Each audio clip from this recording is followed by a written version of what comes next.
नमस्कार। चलिए आज सजीव जगत की जो अद्भुत दुनिया है ना, उसकी गहराई में उतरते हैं।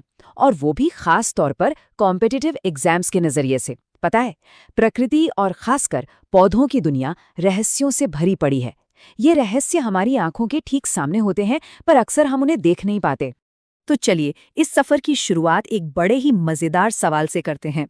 क्या ये मुमकिन है कि किसी पौधे की सिर्फ पत्तियों को देखकर हम ये बता दें कि जमीन के नीचे उसकी जड़ें कैसी होंगी?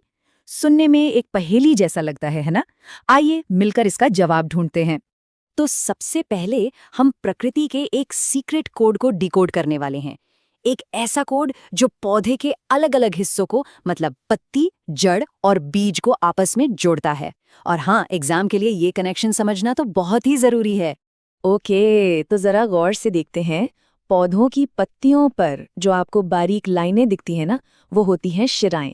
इनका जो पैटर्न होता है, जिसे हम शिरा विन्यास कहते हैं, वो दो तरह का होता है। एक होता है जालिका रूपी, मतलब जिसमें शिराएं एक नेट, एक जाल जैसा डिजाइन बनाती हैं। और दूसरा होता है समांतर, जिसमें सारी शिराएं एक दूसरे के पैरेलल चलती हैं। आपने घास या केले के पत्ते में देखा होगा, बिल्कुल वैसा।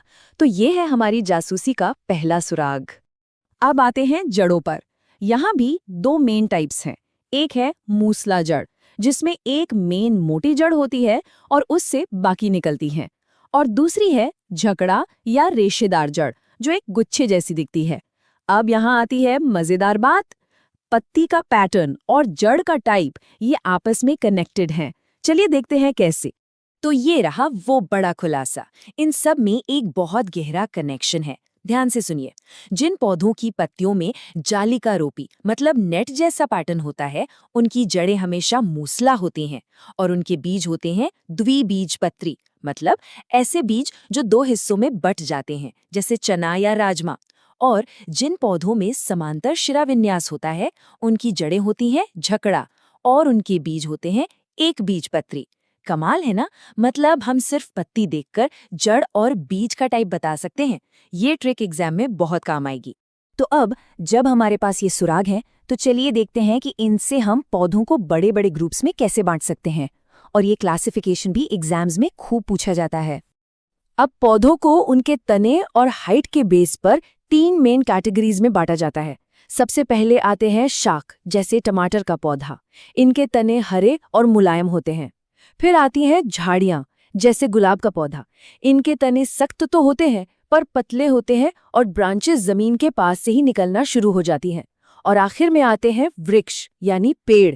इनका एक मोटा मजबूत तना होता है और टहनियां काफी ऊपर जाकर निकलती हैं। इन 3 के अलावा 2 और टाइप भी जान लेते हैं। एक है आरोही लताएं, मतलब क्लाइंबर्स, जैसे मनी प्लांट।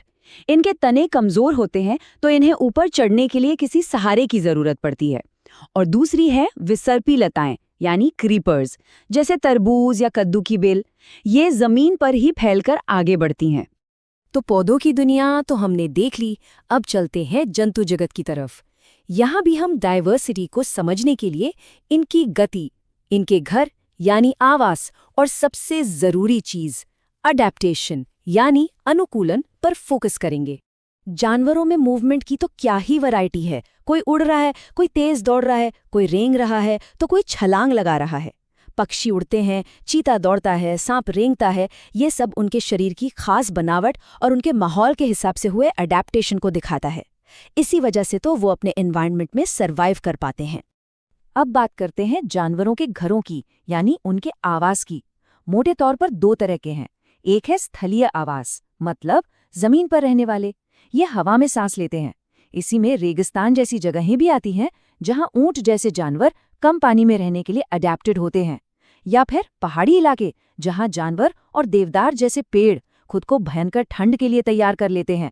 और दूसरा है जलीय आवास, यानी पानी। यहाँ रहने वाले जीव पानी में घुली हुई ऑक्सीजन पर डिपेंड करते हैं। और फिर आते हैं वो जीव जो इन दोनों दुनियाओं के बीच की कड़ी हैं, उभयचर या एम्फीबियंस, जैसे कि मेंढक। ये जमीन और पानी दोनों में रहने के लिए अडैप्टेड होते हैं। ये नेचर के सबसे शानदार अडैप्टेशंस में से एक है। और पता है, ऐसी स्पीशीज को समझना उनके कंजर्वेशन यानी संरक्षण के लिए बहुत जरूरी होता है। याद है हमने कैसे पत्तियों को देखकर जड़ों के बारे में पता लगाया? ये है ऑब्जर्वेशन की पावर। अब हम बात करेंगे भारत के एक ऐसे ही महान नेचर डिटेक्टिव की, जिन्होंने देखने की इस कला में मास्टरी हासिल कर ली थी। ये हैं डॉक्टर सालिम अली। हम सब इन्हें बर्ड मैन ऑफ इंडिया के नाम से जानते हैं।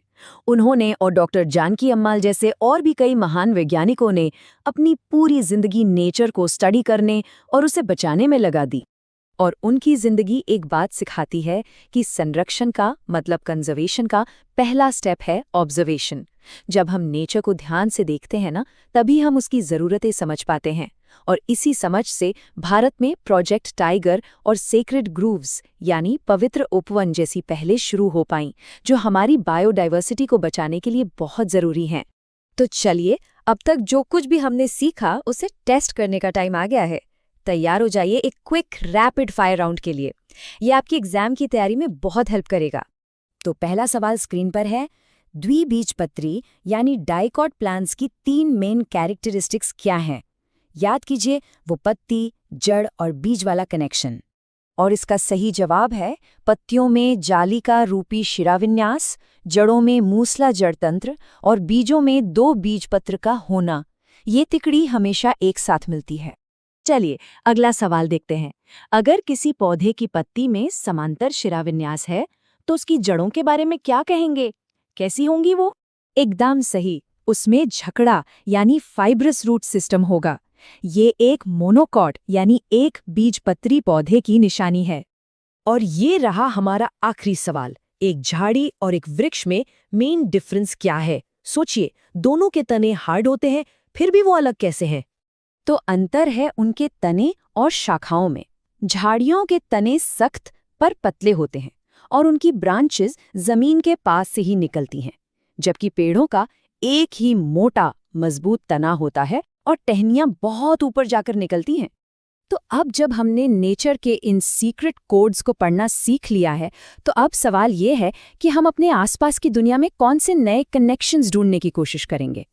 तो बस ऑब्जर्व करते रहिए, क्योंकि प्रकृति की किताब में अभी बहुत से राज खुलने बाकी हैं।